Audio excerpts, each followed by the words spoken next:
એક અંગ્રેજીએ કહ્યું છે, the whatever force in greatest work you are doing is to take pride in whatever work you do. એટલે કે કોઈપણ કારનું કાર્ય કરવામાં આખું ડોળ પૂરું પાડે છે.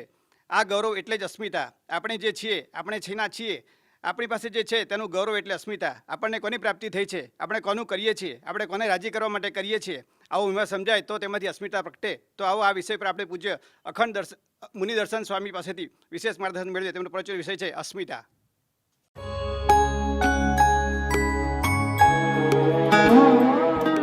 ગુણાતીતાનંદ સ્વામી મૂળ અક્ષર પ્રવચન.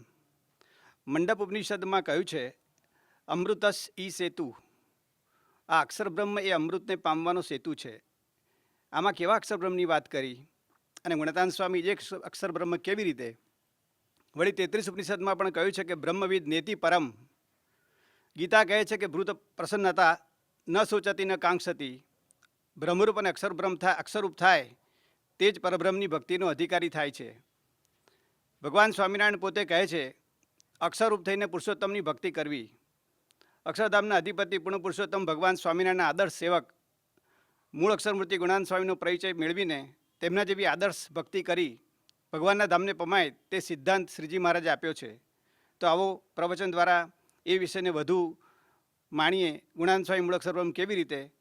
પ્રવચન આપશે શ્રી રાજેશ કાકા ભંગારવાળા.